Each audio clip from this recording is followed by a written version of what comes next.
Bukod sa mga matatanda, high risk din kasi ang mga bata sa pagkakaroon ng bad cholesterol. Or na sakit, yan yung mga wala kang nararamdaman sa Pwede po simula. siyang makamatay o maka-disable. Hi, magandang araw sa inyong lahat. Pag-usapan natin ang dyslipidemia o hypercholesterolemia. Ito ay isang medical condition na very common din sa mga Pilipino ngayon.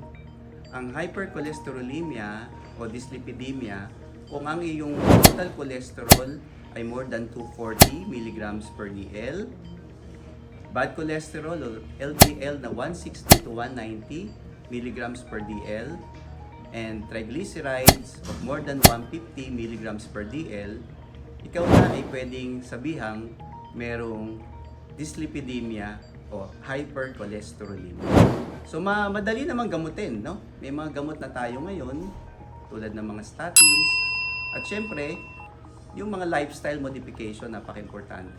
Yung pagkain ng tama, iwasan ng mga too much carbohydrates, and also yung mga mamantikang pagkain, and also yung ating pag-e-exercise. Kung meron kang katanungan about hypercholesterolemia, bumisita ka sa aming clinic para mabigyan ka ng kalingang Mercy Hub.